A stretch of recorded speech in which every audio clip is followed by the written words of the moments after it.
Oh, what's up, party people? As I say, we are live on a Tuesday. DJs Talk. We are back, episode 5. We skipped a couple of weeks, so we're going to call this season 2. Guess that's the proper way to do it, season 2. Ain't that how sisters do it on BET? Y'all still watch them. So, number one, as always, if you're checking in, let us know you're there. Let us know where you're checking in from, whether you be a DJ, a caterer, a entertainer, whoever you are, whatever you do, check in. Let us know you are with us. And we're going to God daggone, we're gonna let people come in because we got a whole lot to talk about. I got my man, I got a special guest for y'all. Special guest. I ain't gonna tell y'all who it is, but y'all must have seen the post. Y'all wouldn't be here. Y'all already know who it is. It's my man E. I'm gonna bring him on about 2 or 3 minutes. But first and foremost, I want to say everyone again, whoever wished me a happy birthday the other day, September 10th. I appreciate y'all, whether it be on the DJ side or the personal side. I do appreciate it. I do want to let whomever know that. What's up, G Diamond? Where you been? Where you been? Where you been? You've been out of commission for a minute. Come back and rep your city. Rep your city and do what you do.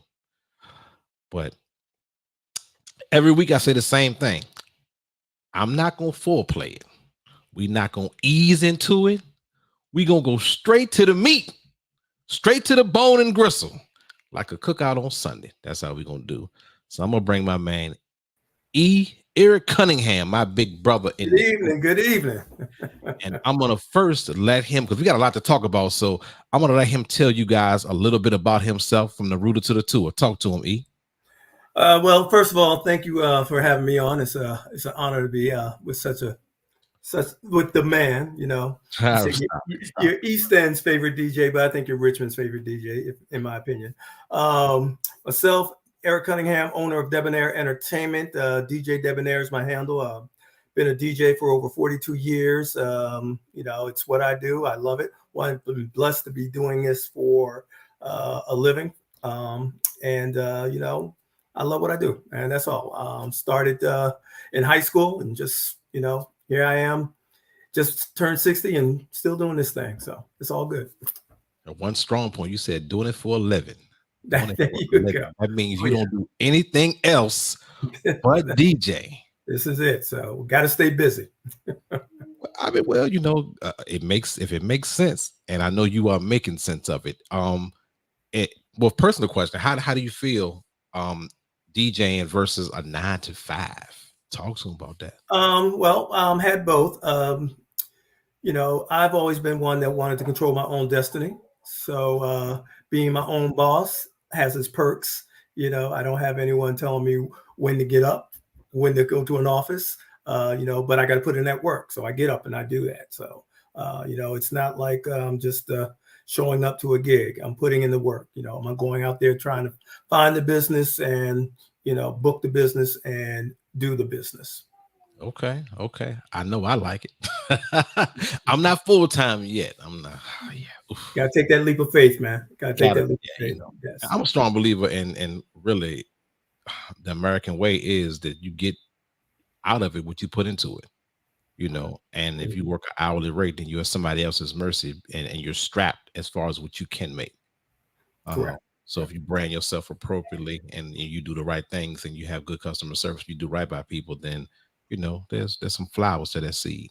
Yes, definitely, most definitely.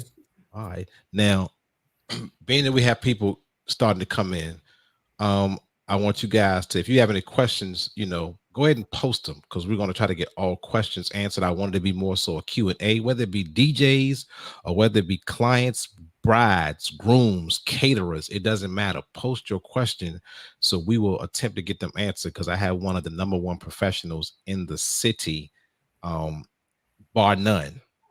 If you don't believe me, do your research. And I was just going to put it out there like that. My circle is small on people that I bring onto this platform and I trust. And, you're looking at one of those individuals on the other side of me. So first thing I want to talk about, and I look up here because I got a screen up here, and I gotta stay on track, because I go all the way to the left sometimes, all the way to the left. Now, the first thing We want to talk about the subject is wedding DJs. It ain't about, we ain't talking about club DJs per se. We're talking about the wedding industry and being a DJ. And I ask you, because I think you pretty much told me we need to bullet point this. Your role as a wedding DJ, not a DJ, as a wedding DJ. Talk to me a little bit about that, Mr. Eric. Well, actually, there are two different worlds, and probably a lot of us out there that do weddings, that's not what we intended to do when we first started. When I first started DJing, I thought I was going to be in the club 24/7, just spinning. And I did that. I was a club DJ for years. I still do a couple of bars here and there now. But when it came down to the dollars making sense, found out that it was more profitable to get into the wedding business, where you're making $200, $300, $400 in a club. Weddings, you're yielding $2,500 to $3,000 if you're lucky. So those dollars made sense. So it took a while, but the light went on, and I was like, for 4 or 5 hours, I can bring home this versus, working a club 3-4 times a week to bring home half that. So that's when the light went off. Weddings are, when you're doing a wedding, I like to say to be successful, you have to do 3 roles. You have to be the butcher, the baker, and the candlestick maker. And what I mean by that is, 1, you have to be the DJ, play the music. 2, you have to be the MC, make the announcements, let the guests know what's going on. And then 3, which a lot of us, we kind of shy away from, we have to be coordinators on that day. We have to help facilitate all the different elements that are included in that celebration. So when it's time to do toast, you got to make sure everybody's in the right place. You got to make sure that, dad ain't outside smoking his cigarette while this man's giving a toast. You want to make sure everything flows very smoothly. So it's a lot more to weddings than getting up there and mixing. Mixing, that's, everybody can mix now. I mean, if you can't mix, you put it on sync. I mean, so that's the easy part. The music is the easy part. It's really about 10% of what a wedding DJ does. The other 90% is the execution. It's the preparation. It's getting to know your couples. And that makes a difference. That could be the difference between a good event and a great event. And, I like doing great events. Accept nothing less. I'm glad you stated that. There are 3 elements to it. And the music, a lot of people initially, especially if it's your first wedding, they concentrate thinking, oh, it's going to be about the music. And really, it is 33.3% about the music. In my opinion. And keep in mind, if DJs on here, if y'all got a different opinion, put them on there. It's not about Eric, not about me. It's about just conversation and educating. The facilitation part and the execution part, that is learned with experience, period. So brand new DJs, my advice is just learn it. Just attach yourself to someone in the industry if you want to be a wedding DJ, because there's a huge night and day difference. Definitely. Yeah. Now we promise we're gonna hit these questions. I see Dana Mason, and again, congratulations, Miss Dana. Her and DJ Chef Kev will getting married next year. Oh, congratulations. That's what's up. Now she is saying, as a DJ, how do you read the room crowd at weddings? Well, you want to go ahead and do that one first? Okay. Number one, the preparation. Well, number one, you gauge the energy from your preparation. I'm a stickler for your bride and groom. You let them know in your preparation, hey, people are going to feed off your energy. If you outside smoking, they don't, whatever. Or if you on the floor dancing, I promise you, people will gravitate to you. The way I read the crowd, and I just had a conversation earlier with a client that I had a consultation with. I'm gauging the dinner music. I can identify a whole lot of where my action is going to come from based on how I mix. I never play mixes. I always live mix my wedding music unless I'm going to get a drink, do a cocktail out. I might put it on autoplay. But when I come back, I'm gauging it because I want to know what they like. And you'd be surprised how much information you can get from your people while you're live mixing the dinner music. you know, and how I read the crowd after that. I mean, you know, I'm wherever your eyes want me to take you, I'm going to take you. Exactly. So, what's your thoughts on it? Well, you know, I always tell my clients that, you know, your crowd, really, they're going to dictate to me where we're going to go. But I do the same thing. During dinner, I'm kind of looking at who's nodding their head, who's tapping their toe. But I have a different approach when it comes to, you know, when it starts, I get the more mature involved early because I know, you know, we're just happy to be somewhere. You know, I'm the uncle. Exactly. We're just happy to be out of the house. Okay. So I let them have the floor early on. So I play those tried, true, proven songs that I know are going to motivate them to have a good time. And then, you know, toward the end of the evening, that's when the energy picks up. We're a little more contemporary. You know, we start dropping a little more, and you know, everybody goes home happy. But part of reading that crowd is, you know, basically just feeling the energy in the room. And I've been blessed to be able to feel the energy in the room. You know, I just know where we can go musically. I know if I'm dropping this, I'm getting a reaction. And it's knowing your music. And people need to understand that that's a skill. That's not just learned just because you're a DJ. That is a skill. Knowing what goes into what and where you can take it. And knowing, but more importantly, of knowing what to play is knowing what not to play. Right. And, you know, when to back it back off. You know, so, you know, I typically will do at a wedding, you know, and again, this works for me, may not work for everybody, but I do a 6-in-1 mix. I'll do 6 up-tempo songs, and then I'll drop a ballad or drop a slow tempo song. That gives people a chance to recycle the dance floor, go to the bar, get something to drink, you know, and chill out. And then I bring them back. And typically when I do that, you know, I'll drop that ballad that is a cross-generational song. Okay. Something that everybody knows. So I rebuild that dance floor, and then I come out of that with something that's very popular, you know, or that's on the bride and groom's playlist, which is very important. I'm one of those guys that I do my best and to work out their playlists. I do my best to make sure I play everything on their playlist, and then I fill in the holes with songs that I know are going to motivate and keep their guests engaged. But you know, again, it's, you know, it's their day. It's not about me. They hired us to have a good time. But if they give me a list of songs, that means they want to hear those list of songs. So it's my job as a professional to know how to put those songs together where it makes sense. Yep. And that's the key. And if you do that, that really helps you read your dance. You don't have to worry about reading your dance floor because you're going to create a flow that's going to just keep them going. And, you know when I know I'm having a good night when I don't get requests. That's how I know I got it dialed in. I'm gonna use that one. Yeah. So when I'm not getting requests, I know I got them dialed in. You know, so but again, that's what I do. And you know, everybody, you do you, boo boo. No, that's right. All right, hold on. Stephanie says not all DJs talk on the mic. Some DJs.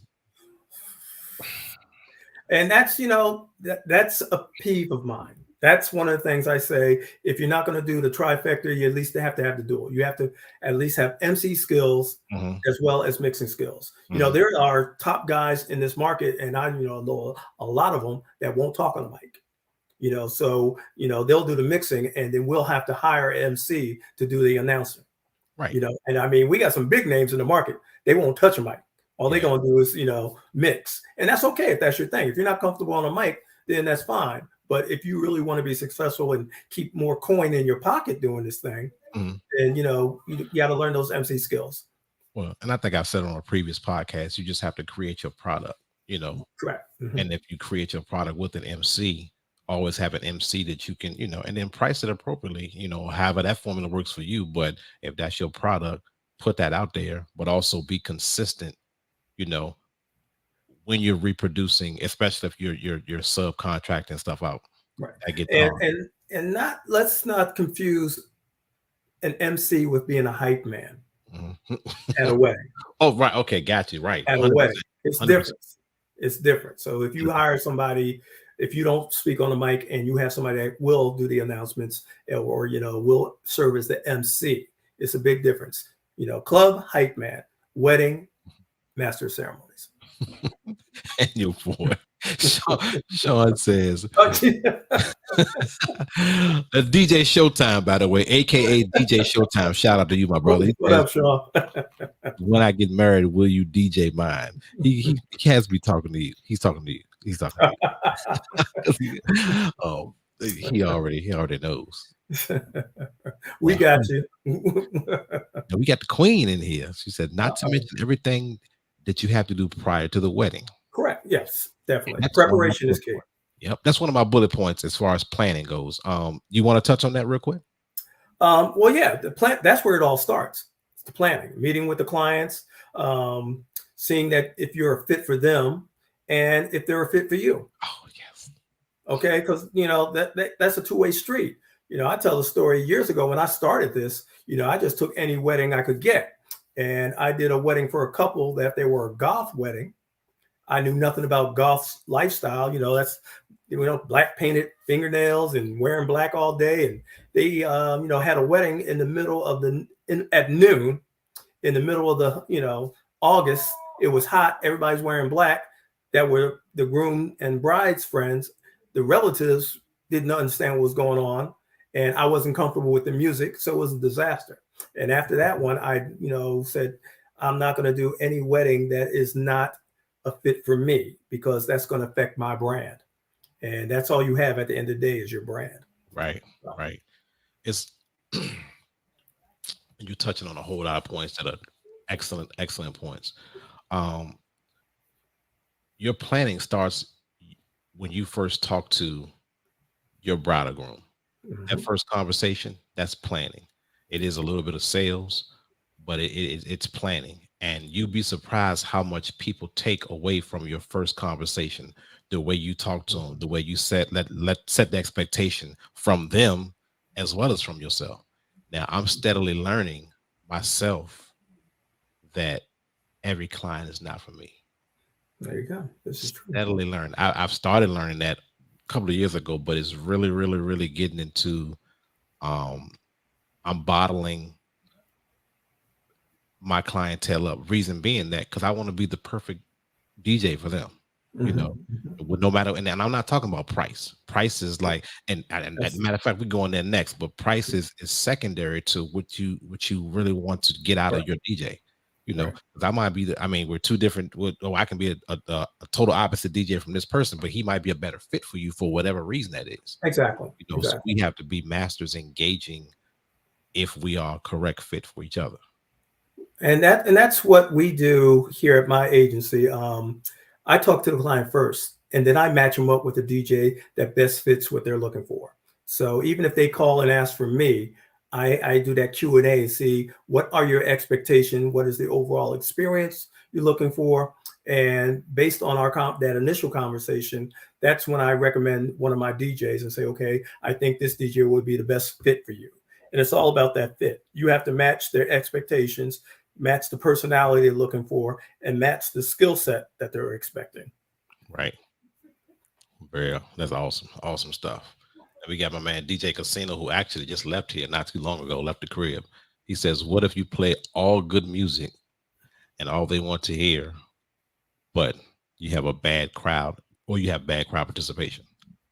Yeah, well, it happens. I've done some events where, I'm knocking it out the box, mixes and everything are good, but it's just not a dancing crowd. Right. They're having a good time. I've done a lot of weddings where at the end of the night, I'm like, well, dag, I didn't have any energy on the floor. So I thought I failed. I was like, well, I failed at this because nobody really danced. But they came up, they were like, you had a good time. They had a great time. They were like, it was awesome. 25 business cards. And I tell clients all the time, I was like, you can't make your guests dance. Mm-hmm. So, I got to help them set those expectations. And, at any wedding, really, you're only going to get 30 to 40% of the head count on the dance floor at one time. Right. That's just how it works out. So I know in our mind, we want that packed dance floor. In our mind, we're going, I got to have everybody out there. Right. You're not going to get that. Not at a wedding. You're not going to get that. So as long as you understand that, you're okay. You can do your job and not, beat yourself up throughout the evening saying, oh man, nobody's dancing. Sometimes it happens. Sometimes it doesn't. Absolutely. I'm going to touch this question in 3 points. He said, "What if you play all good music?" Well, sometimes all good music to you is not good. All good music to them. Amen. So backtrack into the planning process and the tools that wedding DJs use to make sure that we're playing the right music. We've gauged their playlist, or even if they sent a playlist of 10 songs, gauging the flavor of the music that they like. Right. Now we have tools that they can give us a playlist. I don't really like that, but that's all in preparation. So keep in mind that the good music to you may not be good music to them. So that should be talked about prior to even, going into the wedding. So you're saying that what they want to hear, if you plan properly, you already plan what they want to hear, and then a bad crowd participation. Suppose you have someone is getting married and they're 65, 70 years old. You want those people tapping their toes, bopping their head, and you can see, like I was saying, you get the energy. I know if as a grandma, she might not be able to get up, but I know she's doing like this because I'm playing her song. So you'd be surprised. Just be cognizant of everybody that's in there. So they're getting a lot of what they need out of the music prior to them even hitting the party stage of a wedding. Just my opinion, though. Sure. Just my opinion. All right, now we're gonna go to the next. Let's hit pricing real quick because I know pricing to me is probably third level on what you should be concentrating on when you hire a DJ. But I want to hear from a professional. You talk to me. Help me out. Well, again, here's the thing. Everybody has a different size wallet. That's number one. So what DJ you can afford, this person may can't afford. What you have in a budget for a DJ, this person may not have in a budget for a DJ. So, but pricing to me is based on what you feel you're worth. Get what you are worth. And there's that pie is big enough for you to get a bigger slice. You look at it in 2022, there were over 61,000 weddings in the state of Virginia. 61,000 weddings in 2022. Average cost was $31,000. What slice of that pie do you think you deserve? So pricing, yeah, but you get what you can. Like I said, people get mad at Jordan because of all the money that Jordan got. Well, I can't be mad at him. You said people get mad at Dak because he got all this money. I can't be mad at Dak. I mean, if you can get it. But if you're asking for $2,500 for a wedding, then you need to give them $2,500 value. You need to do what it takes. You need to put in that preparation. You need to put in, execution has to be flawless. And you have to be willing, again, to do all the elements that are going to help make that day a success so that the client and their guests has the best, experience that you can give them. And that's, I've been lucky because that's my approach. I'm like, okay, if I'm charging $2,500, you're going to get you're going to get a Mercedes. You can buy a Ford. Ain't nothing wrong with Ford. Got 4 wheels, steering wheel, will get you point A to point B. But if you want to get somewhere in style, you want to ride in that Mercedes. Let me ride in that Mercedes, baby. Then you got to up your game. And there's value to it. Again, with that number, like was in Richmond, what was it, about $7,642 weddings in Richmond last year. And the average cost was $1,000 to $1,900 for a DJ. That's what people were paying in this market. So you can get it. So, we still have brothers and sisters out there DJing for, $700, $800 for a wedding. That's below the mark what the market yields. Mm-hmm. The market is yielding $1,000 to $1,900 right now. So, take a chance on yourself. The light went on with me years ago. Again, when I went from like an $800 doing parties and weddings for $800, and then I went up to $1,500, and that was back in the late 90s. They were like, "You're crazy. You're not going to get that." I was like, "Well, all I can do is put it out there." Watch me. Exactly. Put it out there. Yeah. But you got to believe that you're worth it. And that was my thing. I said, okay, I'm worth this. I'm worth it. Right. So, have that, don't be cocky with it, but have that confidence. Like, I'm going to give you the best possible experience for you and your guests. And right. For that, you're going to pay a premium. Right. Simple as that. It's and I've said it before, people go to McDonald's for a reason. People go to Chick-fil-A for a reason. Yeah. It's service. It is, number one, I'm a firm believer customer service will take you to the bridge. Yes. But you have to be able to deliver prime service for prime money. You know, $500 DJs are $500 DJs, and $2,500 DJs are $2,500 DJs, and also being able to explain why you're charging that much. Exactly. So important. And this is my advice, and all the DJs that I work with, that I'm teamed up with. When people call, the first thing they want to know, hey, how much are you? How much do you charge? Right. Does that even really matter? You need to find out, number one, what I'm offering you. Because if I have a package that's offering you, the lights, whether it be a photo booth, whether it be dancing on the clouds or something like that, and I'm giving you a cheaper price on the add-ons, and then again, that brings the actual service price down for me, it makes more sense. But you have to give us the opportunity to lay that on paper or in conversation, that this is what I'm offering you. And I always, me personally, I'm like, just shop around, kind of see. And when they give you that lower price, just ask them what they're giving you. Because number one, I think I'm a DJ that kind of outworks a lot of people, but you're helping the industry when you tell them, hey, just go check them out, get their price, but ask them what they're giving you for that price. Because if they're charging you $400 less, but I'm giving you lights, I'm giving you hour service, I'm giving you the master of ceremony skills that you need to basically get through your day. I have the experience to basically interact with your vendors. I'm telling your wedding coordinator, you know what? Chill. Because a lot of this I got, because I don't want you to make me look bad, because I don't want myself to look bad. And I'm going to make everything look good. I'm going to make the whole product of me DJing, that photographer, his picture's good. The videographer, her picture's going to be good. The food I don't really care about, because if it's nasty, I don't care about that. But if I'm a product of your environment that's going to make your whole experience, your whole day better, then you probably need to be paying me more than you're paying everybody else. True. That's the way I look at it. And when it comes to pricing, I ask my clients what's important to them. Number one, is it the music? Is it the dancing? Or because 9 times out of 10, they've paid more for the broccoli than they have for their DJ. But what are their guests going to remember? Are their guests going to remember the broccoli, or are they going to remember being out on that dance floor having a good time? Right. So that's what I tell them. I said, that's what you're paying for. You're paying for that experience. And also, I tell my clients, you're paying for peace of mind. Your job on your wedding is to say, I do, and have fun. Hire vendors that are going to allow you to do that. And I allow you to do that, but it comes at a premium.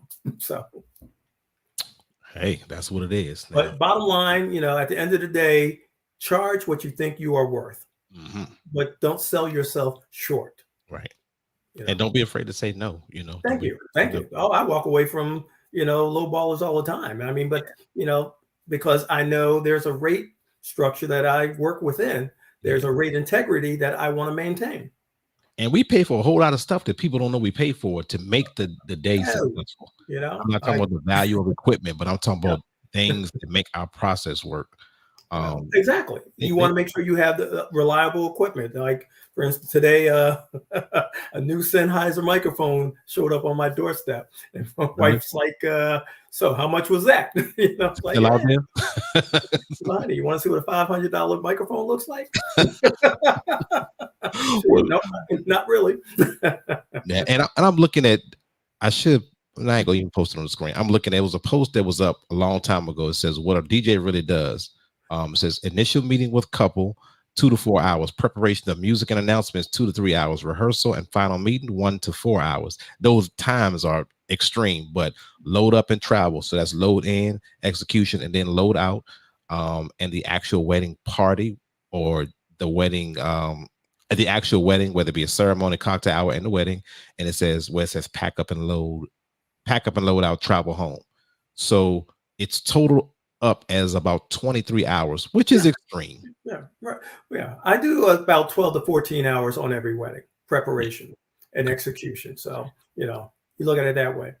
And if you do it per hour, you're losing money by charging 25. And that's another thing. When you talk about pricing, you know, I would shy away from doing, you know, people say, well, how much you charge an hour?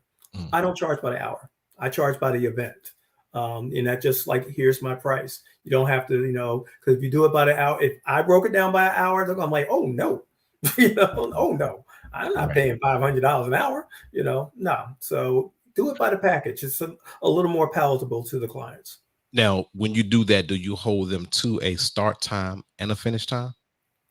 Yeah, that's the window. That's for X amount of hours. And I mean, it includes setup and breakdown, but here's your package, X amount of hours. If we go over if we go over that time, then yeah, there's an overtime fee. And you know that you will know that ahead of time. Gotcha. So on the day of at 10 o'clock, your contract ends, but you still want to go longer. Well, yeah, I told you in the beginning, you want to go longer. There's a fee for that. So, you know, a small fee, just a small fee. But you're setting up the expectations. Right. They know if I want to go past 10 o'clock, it's going to cost me a couple extra bills. Right. Yeah. Right. So, and Neil, who's a DJ, he says, so always. Are you willing to train a good DJ MC? I need good people. It's the best training to me is to just get out, come out and do it. And not just see me, see you. Go down on Fridays and Saturdays to see the other DJs, to get ingredients and things that you think that'll work for you, to put your own package together. Find out what works, find out what doesn't work, you know, and just develop your own product. But official training, now look out soon. I plan on doing seminars because I just do what I do. So I can't, like you said, I'm just a small product of the environment that, you know, I think I do my job well, but there's a lot of other people that do their job well too. So combine all of that and develop your product so you can do what you do, and just, you know, some formula of success for you. That's my opinion on it. But and that's how pretty much I started. I went, you know, number one, never stop learning. You know, I still go to DJ conventions.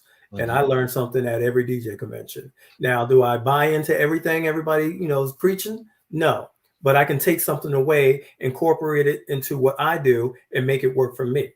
But I'm always open to how this person does it. Well, how do you do it? Especially like, you know, like across the nation, all the top guys, you know, some, you know, people like hate on them and say, you know, oh, you know, they're not getting $5,000 on a regular for a wedding. Some of them are. And I want to know why. Those are the ones I say, well, what are you doing? Why are you getting $5,000 for a wedding? I need to bend your ear. And okay, I feel that. I see what you're doing. That's not going to work for me, but I can take something from it and say, well, I'm not going to do it that way. I'm going to do it my way and see if it works. So, but yeah, shadow. Ask DJs if you can shadow them. You know, show up at a wedding. You know, be a roadie for a day and see how they flow. But yeah, never stop. Always be a student of the game. You know, gotta be. Always be a student of the game. And but yeah, definitely go out and see what everybody else is doing. Yes, indeed. Now, DJ Showtime, wedding preps takes weeks. Clients don't know that. Well, some of them do, but a lot of them don't. I agree. I have people saying, oh, you're cheap, and some that say you're way too expensive, but they don't understand the behind the scenes. How do you approach that? Well, again, it goes back to setting expectations. It goes back to knowing that everybody's budget is not the same. You know, I'm sorry. You know, and that based on just demographics. You know, I mean, if young couples starting off, you know, they just don't have the budget for that. You know, and there are people that are more established that are willing to pay more because they have it. In fact, you know, people that make more, expect more, and aren't shy paying the price that you want to pay. You know, interesting fact. If you, go ahead. If you're too cheap, you might lose that person because they think you're too cheap for a reason. reason. Exactly. Fact. Exactly. Especially in this industry. I ain't mean to cut you off, but that's That's something. the way it is. So if I'm DJing at the Jefferson, I know I can, quote a Jefferson price because that's that client's expectations. They want the best. They're doing, if they're playing Jefferson or, a State at River Run, I already know where their budget is at. So I feel comfortable giving them my price because I know they're used to that level of professionalism. And, that's just that's that world they live in. And they put value on that price tag. They say, if you are charging this much, you must be good. Right. So that's validation. That's the reverse end of it. It's right. Mm-hmm. Yeah, I done told you a little bit my story. I'm like, you too cheap. Okay, thanks. Mm-hmm. Yeah. Make me elevate my game and also the price tag associated with with the brand. But back to Showtime. Also, I had a prospective client come to a bar club that I played at, and my music was not their style. However, I am very versatile with the music. Has that ever happened? Oh, of course, of course. And that's where, again, going back to knowing your music and knowing your crowd. I've been blessed to be able to do all types of weddings. I do Middle Eastern weddings. I do Indian weddings. I do country weddings. I do, Billy Idol white weddings. In fact, I've done it so much that when it came to do an urban wedding, I forgot how to do a black wedding. So I was like, I don't know where to go. So, actually I had to go and shadow one of my boys. It's like, well, what's going on? But you have to, I don't like to be in one zone. I don't like to be in one genre.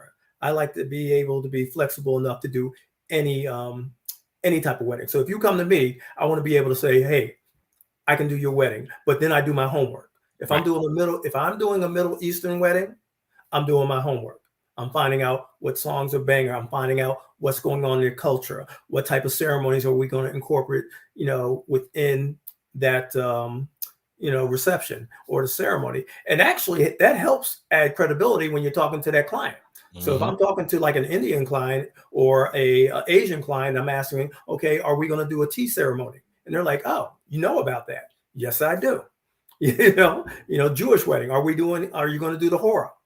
Oh, you know about that? Yes, I do. Yeah. So the more that you get out and do these things, the more, how you can show, again, you can validate yourself saying, yes, I know how to do that.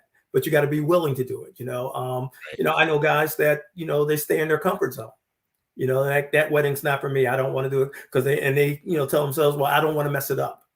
Well, if you do your homework, if you're a professional and put in the work, you're going to give yourself the best opportunity to make it a success. And that's it. You just can't show up and play. That's you just can't show up and play. Well, the $200 and $300 DJs for weddings, they show up. Yeah. They just don't know yet.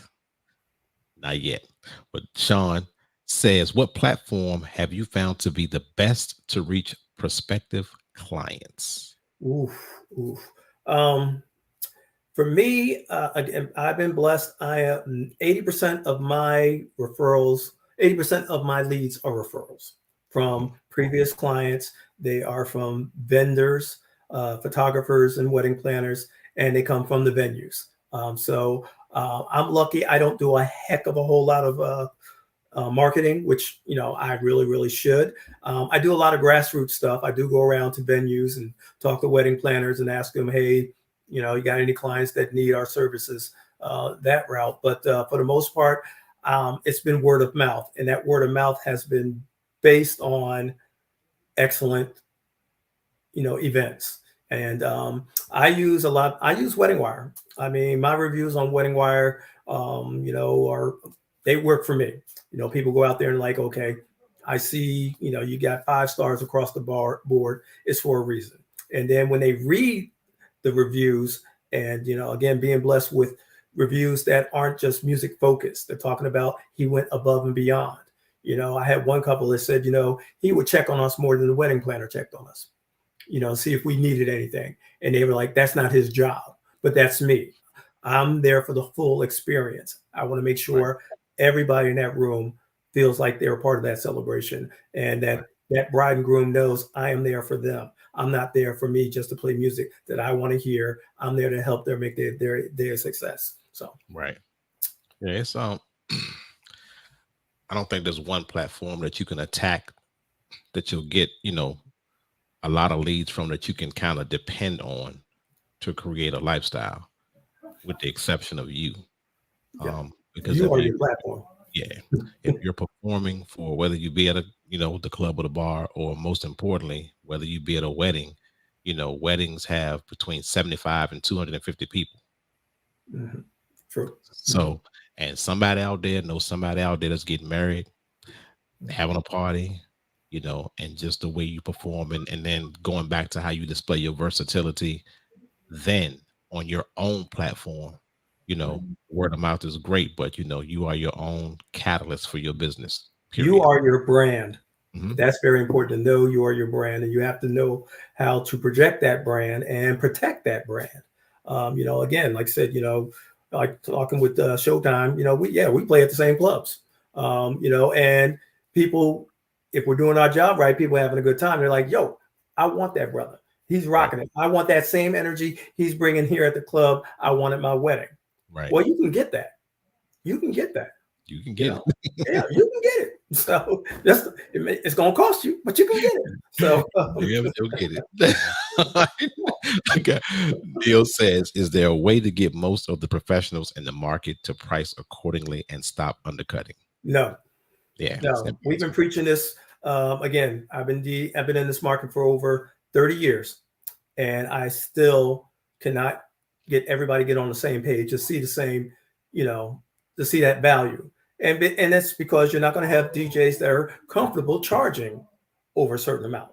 Again, that's just the way it is. That's just the way it is. So it would help if there was a standard, that there was a, but you're going to get it. You're going to get they're going to undercut. It happens in every facet of every business. There's somebody that's always going to charge cheaper, for what you do. Well, not for what you do, but you know what I mean. To get the business, they will go low.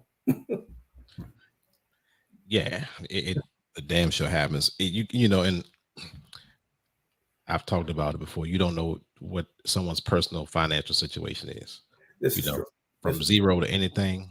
You know. Keep in mind too, there aren't that many professional, this is what I do 24/7 DJs in this market.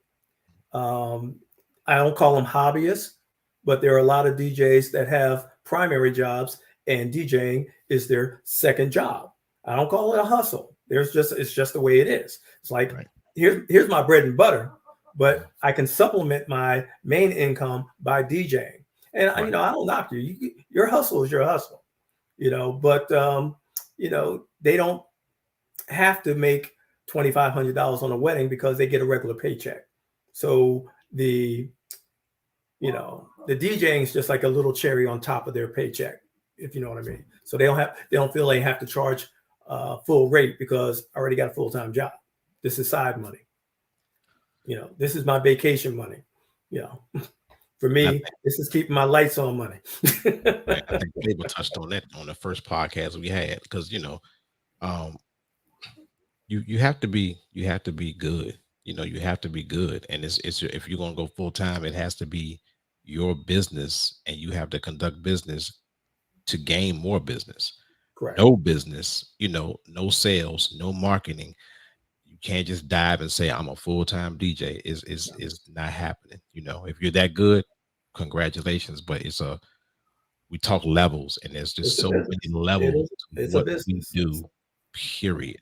Intro. I thought I knew a whole lot, and I may have known a whole lot, but I know more. And come tomorrow morning, I'm gonna know a little bit more. Because we having this and these. Those are excellent questions that people are asking, and and I'm gonna let me see one I want to throw out there. What do you say to DJs that? Oh, price is too high. Is that price? Pride is too high. Or information to better their skills. Okay, so yeah, well, I mean, there are, and if you're open to it, there are podcasts just like this one. There are seminars there are books, seminars, programs, DVDs, whatever. There's stuff out there that you can do privately, watch privately, but you got to do your homework. If you want to get better, that's up to you. Nobody's going to get better for you but you. So you can find it. YouTube is full of DJs out there telling you how they do things. But locally though, I would connect with somebody locally because they can answer those questions real time on what your concerns are, where you need to improve, or just talk to people. I mean, we are a brotherhood. When it comes down to it, we're a brotherhood, especially in Richmond. We do come together. We do share. We used to have what was called the ADJA chapter, the American Disc Jockey Association. We had a chapter here in Richmond where we brought all the DJs together. And it took tough because a lot of times DJs were like, I'm not going to come tell you what I do. Why am I going to show you what I do? That's, my advantage. It's not about that. Everybody does the same thing. We play other people's music. That's what we're doing. It's not our own music. I'm playing somebody else's music, just like you are.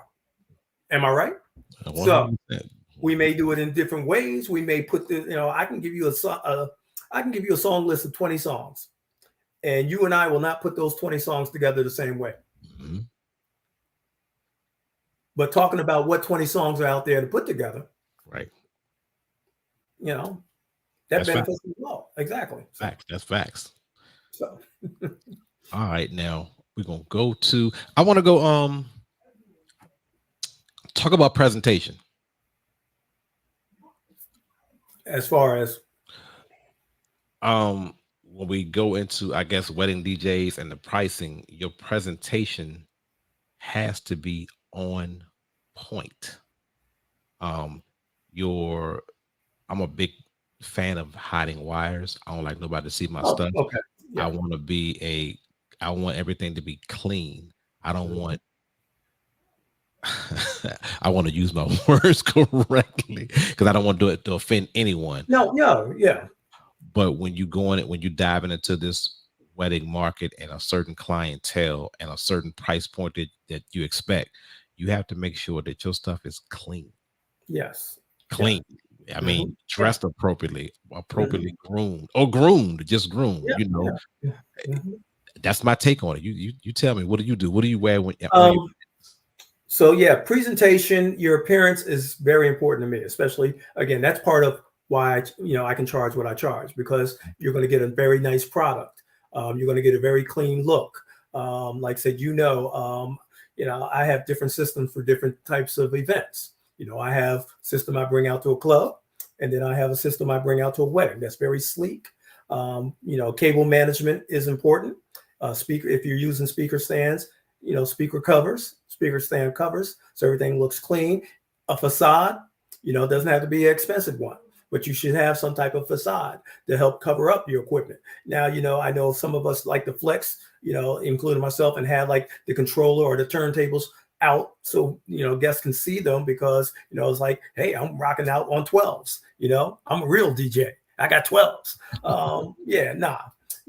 A clean look. If a bride is wearing a $10,000 dress, she don't want to look over and see a Radio Shack setup, in my opinion. No, that's facts, man. Okay. Facts. Have a clean look. And as far as your attire, it depends on, I ask my clients, I said, so what do you want me to wear? You want me to wear a suit? Do you want me to wear a tuxedo? What's your vibe? And they're like, you can wear a suit. You don't have to wear a tux. But, if I'm working at the Jefferson or Dover Hall or a 5-star or 5-diamond establishment, I'm wearing a tuxedo at that night because I know there are going to be guests there wearing formal wear. So I want to match them. But I never, even if I'm doing like a VFW wedding, I'm not going to wear a tuxedo because I'm not going to outshine the couple.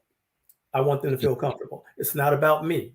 It's about them. But being groomed, I find, being bald helps. Get that clean look. But no. That's our advantage. You know, to be a good DJ, you gotta be bald. No, but yeah, it's about have pride in your appearance. There's nothing wrong with that, you know. But ultimately, at the end of the day, you got to do what's comfortable for you. But these are things that have helped me raise the bar personally, and raising that bar personally has allowed me to raise my rates. Raising that bar personally. No matter, and I know what your price points, what you stated, but no matter what your price point is and where you think you are, you always have to be looking to raise the bar. Period. Because things, the evolution of where we are, we used to have, I mean, think about it. Tape decks, sorry, 8 tracks, tape decks, Crates CDs, of records. right. And now where we are now, it is easy to push buttons and play music. It's not easy to be a wedding DJ or a good wedding DJ. Period. It's not easy at all. I think people look at it as being easy, and I think they look at it sometimes as being easier than if you were in a club. So I'm here to say on record that is very incorrect. Weddings are a lot more, I guess, a lot more intense than doing a club. Right. Club, clubs are cool because you got, what's the old saying? Playing in a club is like playing Tetris on level 10 for 4 hours. Right. That's my favorite saying. Yeah. Because you got to know what block to drop next to keep that floor going. Weddings is a little more, unforgiving. Because at the end of the day, you got to make sure that couple had a great time. You got to make sure their guests had a good time. You got one chance to do it. It's not a repeat. And that's it. There are no do-overs. Yeah, so, weddings, you got to make sure you pronounce the names correctly. You got to make sure you have their first dance. You got to make sure, there are so many elements within a wedding that you have to be on point for. You have to bring your A game because, again, there are no do-overs. There's no such thing as a second first dance. Simple as that. No, I had an interesting situation this weekend. We'll talk about it offline, but you just have to be on point, and there's a lot of people. I see a lot of DJs. My man DJ Adapter Don, and here I see Neil. Of course, DJ Casino's here. It was another one, but how many of y'all are doing weddings on a regular basis? And I just want a poll of who we have on here. And I mean more weddings than you're doing clubs and restaurants. Just out of curiosity, if you are, just put a check mark or something like that so we can see. Because we may want to get you on the next podcast for wedding DJs. Because again, it's not about Eric, it's not about me, it's about us learning each other. Sean says I do weddings, wedding club. Good. Okay, yeah, we should have got you on today. And why they're posting that, if I have any brides and grooms, and I see we got, I don't know how many people on here because it's come from different platforms, so I see different numbers. But if we have any brides or grooms on here, I want you to touch on communication throughout the process. Matter of fact, let me go first. Okay. Whether you're looking at the live broadcast or the rebroadcast, the most important thing, and it works 2 ways, is communication amongst clients. Number one, the first point of communication. Clients love as soon as they put an inquiry in on my CRM, I'm responding to them. I'm, once I send a text, hey, I got your information, I'll call you back, XYZ, or what is a good time to call you back? People love that communication, that initial point of communication, because number one, if you send me an inquiry and I'm waiting a day or two, number one, I might have lost the sale. Number two, they show that you're not as attentive as you need to be, because that reflects on what they might think you're going to do on their wedding day. Yeah. Also, clients need to communicate with us too, because it's so important when you put so much on us to make sure your day flows like it's supposed to. like getting your music, to me in time, just having your timeline to me in time, having the diagram so I know what I'm working with. If you got a monogram, letting me know in enough time where I can case the venue to make sure you have a wall, because everybody wants a monogram, but if you get to a building and you haven't just noticed that they have 4 walls that are glass, there ain't nowhere to put a monogram. Right. So those type of things that only experienced DJs will know to ask, they need to case the venue. Cold Sparks, does the venue allow Cold Sparks? Dancing on the Clouds, do they allow Dancing on the Clouds? You want to pay me for something that for real you can't even use, because that day after that day, money's spent. Give me your take on that. That's a good point. First off, let's start with the lead. So, responding to your client. I've had one of the top wedding gurus in the nation. I attended his seminar, and his feel on that is you should get back to a lead on any platform, if it's a text, email, voicemail, within an hour, because they're shopping. The minute they reach out to you, they are already shopping, and don't give somebody else the chance to get in front of them before you. So even if it's like, let them know that you received that lead. That's number one. So even if you send them a text or send them an email saying, thank you for reaching out. I cannot get to you right now. I will, reach out to you tomorrow. Send them something within an hour of receiving that lead, and then it's follow up. So a lot of times you will get a lead, and you will give them basic information. And then what do? Do you follow up on that lead? How many times you follow up on a lead? You should at least give them 4 times, follow up with them 4 times before you quit. That's it. A lot of us quit after the first time. We say, oh, we do this, boom, boom, boom. And, this is what we charge, boom, boom, boom. And then we sit back and wait for them. They're shopping. If you want the money, sometimes you got to go after it. Mm-hmm. So I hit them up. Every 4 days, I hit a lead up and say, hey, just following up on the information I sent you. Do you still need our services or something like that? Mm-hmm. And they went far as in this seminar to say on that 5th one, you should even ask, well, did you elope? Because I hadn't heard back from you. So maybe you elope. So, you can have a little personality with it, but show that you are still intent on getting their business. Right. Yeah. And if you get and I know you have a system through DJ Event Planner. I use Honeybook, mm-hmm. but they're automated ways to follow up that make our jobs easy. Oh yeah. I just started using a CRM about 3.5 years ago. Cut down on probably about half of my admin work, mm-hmm.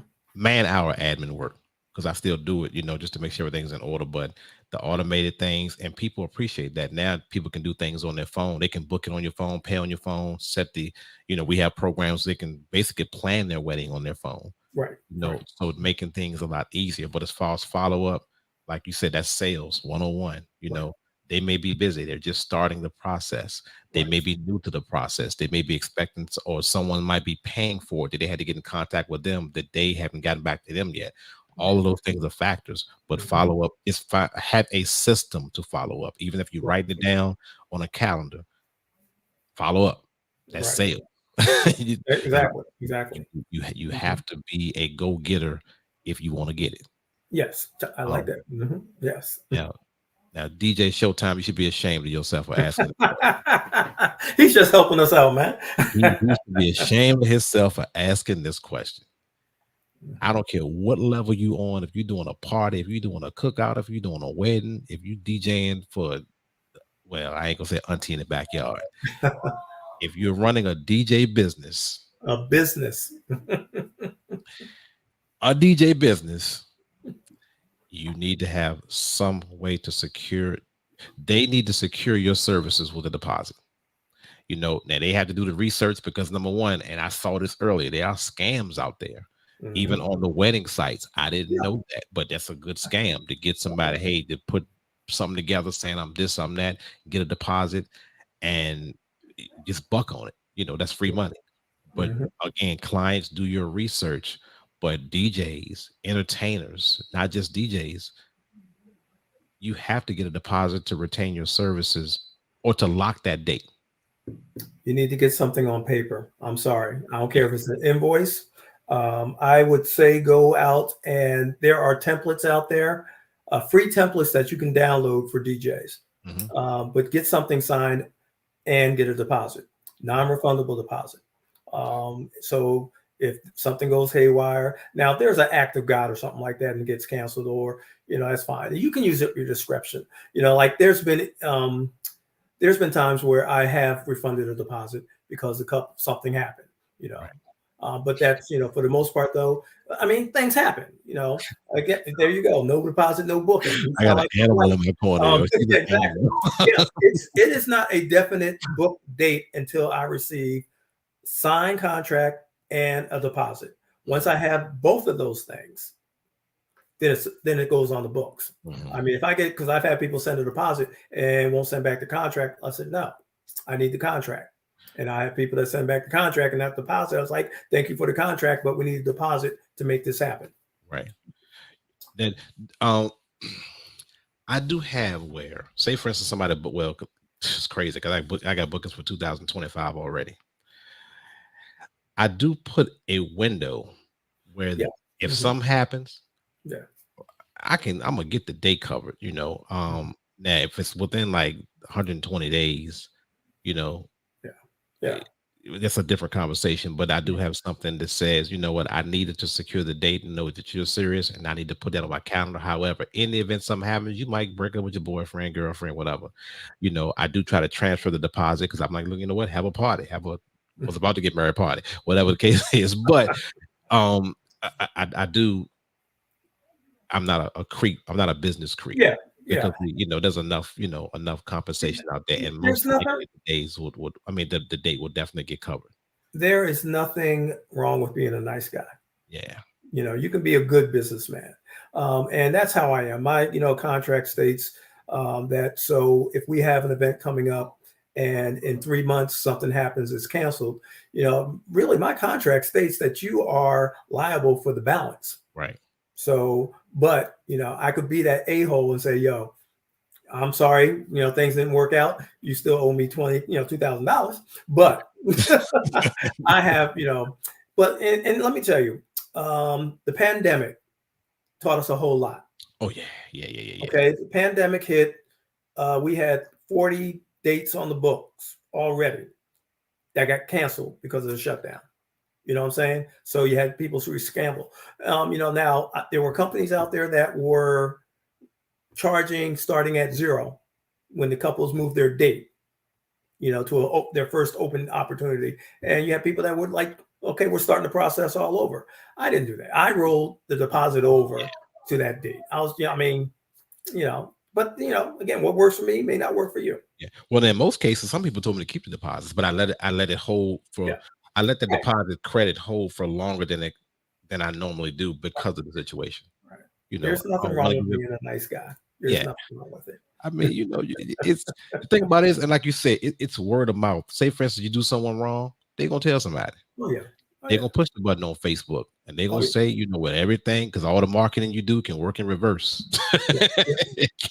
It can go against you. So just those are things to keep in mind. Another thing I want to do, even we're talking about deposits, wedding DJs. I won't speak for just myself because I know everyone doesn't do this, and I know you probably do, but 7 days prior to the event or whatever time frame you set, the balance needs to be paid in full. Yes. Because you don't want to do business, especially weddings. Yeah. You don't want to do business the day of. Granted, if they tip you, that's great, and that's an extra effort on their end. But charge enough where you're getting compensated, for what you do. But a time frame needs to be set where all the business is taken care of. The day of, I don't want to chase you. I don't want you to chase Exactly. We in there, we doing what we do, we executing, we getting out there, y'all, get married, go on your honeymoon, and we on to the next. And I'm gonna send you an email asking for a Google review. But that's just a word of advice that worked for me, and clients that respect your business, they want to get it paid probably earlier than that. So to ask for exactly, again, it's kind of funny. And my wife and I, we joke about it because she does all the finances. But when we get prepaid on the day of, it's kind of like I feel like I'm working for free, kind of sort of. But I know I already got the money in the bank. Yeah. But again, being blessed, I've been like 9 times out of 10, I'm going to get a nice size tip, a gratuity on the night of. And one of the things that I feel has worked towards our success is saying thank you. I after every wedding, that Monday, I send out handwritten notes to the clients, to the bride and groom, just thanking them. And that in itself, I can't tell you how many brides have, referred me to their friends because they're like, he was cool. He gave us a note afterwards thanking us, for it. And that it's just the little things that add up. So, and it takes you 10 minutes. Takes you 10 minutes, write a note saying thank you, boom, boom, boom. And I put a business card in there. 9 times out of 10, they're going to give that business card to one of their friends. Yes, indeed. Hope we got a small intermission. I got somebody that want to say something. What's up, party people? It's your boy Promo J in the building. You're tuned in to DJ's Talk with DJ Mark J and friends. Make sure you follow the YouTube channel, Facebook, Instagram, all that other good stuff. We appreciate you tuning in. Now, back to the original scheduled program.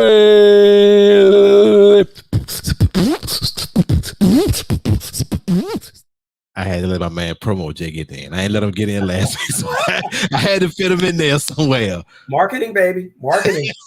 Promo J is in the building. He told me I need to pay him some. I'm gonna work on a marketing, baby.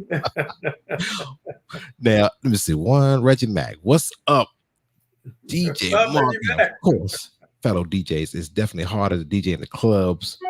For the owners, depending on you to maintain weekly clientele. Weddings are once in a lifetime and all done. Sorry for being late, man. Come on, you here? We just want you here, bro. We just want you here. You touched that, Eric. You touched. Yeah, I feel you. But if you do what you're worth, again, 80% of my business comes from referrals from a previous wedding I've done. And that's facts right there. So, I do a good enough job where they're telling other people about me. And I get business. When I ask, how'd you find out about me? Oh, well, you did so-and-so's wedding, So yeah, I get what you're saying, but yeah, it's a once in a lifetime event and you have to do it right the first time. Again, we spoke on this before you came on board, Reg, that you don't get do-overs. You get one time to get it right. And if you get it right that first time, then people are going to refer you. So, I rely on that. I do very little to no marketing and I'm doing 50 events, 50 weddings a year. Do the math on it. Do the math. Ching, ching. But we ain't gonna talk about the mathematical formula of that. Reg definitely is. I'm gonna say it's harder because we all know the promo game, the promo game and the promoters game. Now I will say during the week, if you're getting whether it be restaurant or club money, obviously it's not gonna be wedding money, but that's good. But it's also depends on the marketing that you've done. Because you've established yourself, you have your brand. First of all, people have to like your brand, but you have to market, and they're depending a lot on that. So it's more so you having a business relationship with the people, establishing, hey, I know where you're at right. Well, this is what I did. I know where you're at right now. You got 10 people in your restaurant on a Wednesday. This is what I'm going to do because I know the value of alcohol. I know the value of profit margin on alcohol. So if I put 10 more people in your building the first week, okay, and those 10 people tell 2 people, one of them show up, that's 20 people, along with, now this is what promoters and people get it twisted, along with you guys promoting yourselves as a restaurant with a DJ and helping me and putting my name on, whether it be a flyer, whether it be on your TV, whether it be outside, whether it be if you paint my name on the sidewalk in front of it. I don't care what you do, but it's a combinated effort. And a lot of promoters got that twisted. Yeah. Got that twisted. So it's a business relationship so we can all grow. Not that I'm at one spot, one compensation package, and you growing, tripling, quadrupling, and I'm still at the same, but you got to be able to, you got to be a good but you business can't be person. scared to ask for what you're worth. Again, there's a formula to number of bodies in a bar versus what you should be getting paid per head in that bar. It's out there. You can Google it, but yeah. But I think on a previous podcast, you guys spoke on that, how, stepping away from the wedding world, but with clubs that, a lot of promoters or a lot of bar owners expect you to bring it, and that's okay. You can grow it. The little spot I play at, it was a lazy Thursday when I started a year ago. And now it's they do well on Thursday night. I take some of the credit, but they take some of the credit because, they promote it as well. Right. I don't do it for a heck of a whole lot of money. I'm not trying to. That's my therapy. So I do clubs because it's my therapy. But you got to look at it that, there are people that are a draw. I know I'm not going to draw what a Mark J is going to draw at a club because clubs aren't my thing. Weddings are my thing. I'm not going to draw. I don't have a following like you or Showtime at a spot like that. But I do know that I am consistently good at what I do. Right. And that makes me successful. Right. But an easy solution to that, Reg, if you're still on, ask them for a piece of the bar. See how that work out. Yeah. If nobody shows up, you don't get paid. But if it's packed, you get paid. And a lot of promoters don't want to have that conversation. But that's an easy solution around. I'm bringing people in your bar, or I'm not bringing people in your bar, because you can fire me if I'm not. But if I am, just compensate me accordingly. Right. Easy work. Easy work. Simple. That's not just in Richmond. That's but like you said, a lot of bars, restaurants, they don't understand the business. Yeah. We gonna we gonna get them there. What time? I don't even know what time it is. It's 10:13. Okay, let me see. If we got a couple of more, Miss Janice, the queen, said he has done a whole family. If there are 5 daughters, he has done all 5 weddings. Yeah. It's not just being good, it's being consistently good. Oh, powerful. Yeah. Powerful. Yeah. So. Go ahead, Miss Janice. That's powerful. That's real talk, though. That's powerful. Hey, Casino, DJ Casino, we are not gonna be talking all night. You got a question? Bring it on. Bring it to the bar. We can get an answer for you. Now it's gonna be I ain't gonna say a fairly early night because I like to keep it to an hour, but I consistently go over consistently. I do want you to shout out all your information, everything you got going on, everything that you want people on the platform to know about Eric Cunningham, DJ Debonair Entertainment. Talk to him.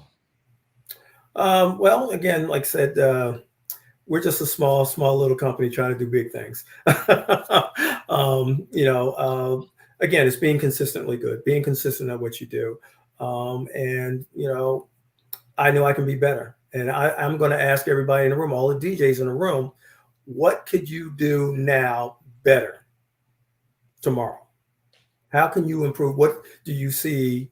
It's take a hard look at yourself. What can I do? What can I change to be better? And it could be something small, but where do you see room for improvement with yourself? I mean, and you guys can start chiming in, but you ask yourself, what can I do better? I know me, I'm still a student in the game. Like I said, I'm still looking over DJ's shoulder going, ooh, I like the way you put that together. For me, it's always trying to, build my mixes better, finding out, oh yeah, I like that. What's making the crowd hop? Because Mark, when you spin, I'm right there going, let me see how they reacted. Showtime, when you're spinning, I'm over your shoulder going, okay, I see that. Yeah, I like that. So I train spot. I'm not ashamed. I will train spot in a minute because based on the reaction, I know that's what I need to incorporate into my set. Everybody has their own flair, but you can learn from watching other people. And I'm a big believer in that. I watch and learn. Again, I will be a student of this game until they throw dirt in my face. But yeah, we try to, like I said, I have about 5, 6 guys that we book on a regular basis.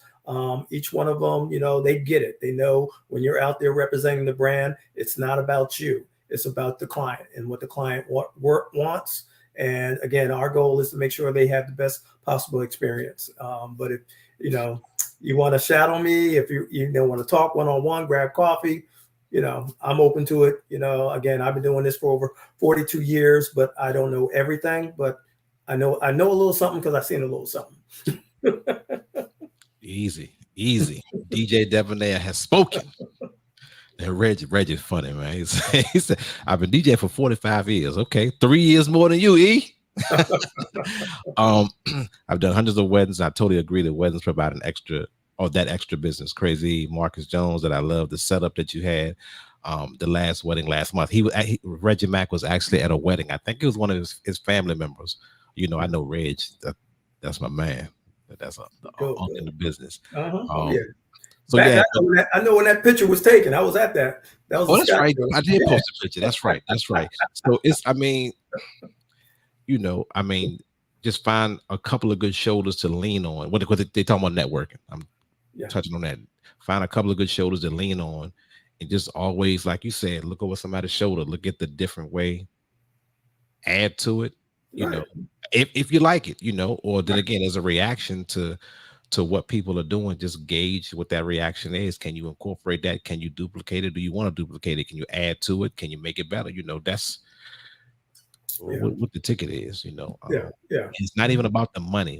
When I didn't take it as being about the money, not even about getting more money. It's about getting better, recrafting yourself if you have to, not necessarily rebranding, but improving your brand, doing something extra, touching that extra person, that extra group of people that you know you have not touched since you've been doing what you do. And I'm a believer, if you put in the work, the money will come. That's the bottom line. You put in the work, the money will come. Yes. Blessings to all the former clientele. Hold on. Oh, B Sams is on here. I did see. I meant to shout y'all. What's up, B? He said, I love weddings. It's a great venture. And you network with other vendors, caterers, photo booths, and florists. Exactly. He said something that we didn't touch on. Networking with those people is so very important. If you get a wedding planner, event planner in your pocket, it's golden. It's golden. It's, you know, and this market, you know, Richmond, you know, people say it's a city, but it's a big town. It's not really a city. Richmond's just a big town. And within the wedding community, it can be very cliquish, you know, and that's just what it is. There are wedding planners that have their favorite DJs, their favorite photographers that they're always going to refer. So, you know, I recommend just, you know, keeping in contact with wedding planners and venues and stuff like that. Knock on doors, you know, just say, hey, you know, can you refer me? Take them out, you know, get a cup of coffee. You know, and I can't tell you how many times I've worked with a new wedding planner at an event. It's been a great event. And, you know, the next client that they have, they refer to me because you're fresh in their mind, you're top of mind awareness. But if you just do that one and done and don't keep in contact or, you know, communication with that wedding vendor, then, you know, that's a disservice to yourself, you know, and I got to do better at that. My wife tells me all the time, you don't network enough, you know? So it's a grind, you know, but again, if you put in the work, the money will come. Yeah, I forget sometimes as well. I'm trying to do better. I think I do okay. Yeah. But when you go to a lot of these venues by yourself, you can't do everything. Like I wish I could video myself. I can't. True. You know, because that's content. Content is golden these days. You know, but it is what it is. Now we're gonna take this last comment. You also got other DJs that will talk down on you just so they can get. No doubt. Yes, but that's another thing. You know, people will undercut you. They will make you look bad in the client's eyes to get the business. That's why it's very important, like I said, with my guys, to protect the brand, to, you know, carry yourself in a certain way. You know, unfortunately, you know, I won't say unfortunately, you know, I'll put it out there. I had a guy that didn't like to do weddings, and you know, really talked against doing weddings. And because he did that, you know, word got out, said, hey, you know, we got DJs that don't like doing weddings. I'm like, oh, that's not true. You know, but that hurt the brand. So, you know, you got to be careful what you say and how you represent yourself out there. Man, I say let them. If they're gonna talk about you, just let them. What can you do about it? Nothing. Nothing. But you know, without haters, you know, haters need love too. Haters need love too. Yeah. You won't be liked by everyone. Your style will not be liked by everyone. You just need the majority. And if the majority is making you successful, then that's what you roll with. You know, whether it be you know, and it may be another, who knows what the reason may be, but who cares? Because you don't have, as a person, you don't have time to unfocus yourself on that negativity. Negativity, right? You know, your tunnel vision. Cat Williams said it best. Yeah, you ain't got haters, you ain't doing something right. Right. You know, your tunnel vision should be on positivity and success. Exactly. It has to be. There's no other way. No left turn, no right turn. Your red green light is right there. When it turn green, keep going and don't look back. Right. You know. Focus on you. Just focus on you. That's it. They're hating for a reason. All right. Focus on you. And the last, this is the last one. This is the last one. Okay. B-Sound says, and you should be ashamed of yourself too, asking how far out should you book a wedding? I'll book a wedding. Whenever I get it. Yeah. Whenever you get it. Get married in 2030 and pay me a deposit. I have 2025 dates. Yeah. Yeah. So, you know, I got 2025 dates. Yeah. Lock it down. Lock it down. It down quick, you know, quick. Also, let them know if something happens. But then again, if they're serious about it and they want you, but this is crazy that you said that, because it was I did a motorcycle party for a group of guys. It was, you know, successful, and they called me 2 weeks later to do one that I think was a month out, but I was booked. You know, so he called back. He said his wife was having a 50th birthday party, and he didn't want to run into that situation. So it was 2025. Is on the books. You know, he paid a deposit and he wants to make sure, you know, and that's the energy that you have. When people want you, that's what they'll do. You know, exactly. And also that means they ain't got to pay as much money when it comes, you know, no matter what your process is as far as the payment plans and all the other good stuff, but it gives them the opportunity to get you situated for a longer period of time. But if they're serious about booking you and they want to pay that money, lock it down. Them, you know, just don't die. So, you know, that is what it is. Yeah. You know, I have something to protect them, but also, you know, just get it. You know, if you're good, it's gonna happen that way. It's inevitable. Yeah. And that's it. Don't worry about the money. If you're good, you put in the work, the money will come. Yes, indeed. I preach that all the time. So, well, this is episode 1, the wedding DJ edition of DJ's Talk. If you're just tuning in, hello. If you've been with us the entire time, we appreciate it. And if you're looking at the aftermath, the rebroadcast, I hope you got some information. I will be posting Eric DJ Debonair of Debonair Entertainment. I will be posting his information in the link. I'll also be posting my own information in the link. If you want to get in contact with us, if you have additional questions, but just like you said, it was networking on that. DJs, network, clients, call and ask questions. I'm open for questions. I want your business. I want to earn it. But you know what? You might go with somewhere else. And I'm cool with that. You know, I'm cool with that. Because again, I may not be the right DJ for, you know, I'm just the right DJ for most parties. Most of them, not all of them. No, but on a serious note, we appreciate you guys coming in. We salute to everyone that's out there, all the business owners, if it was caterers, event planners. I don't know. Just check us out. DJ Debonair, DJ Mark J. We are signing out on a Tuesday, a rainy, stormy Tuesday.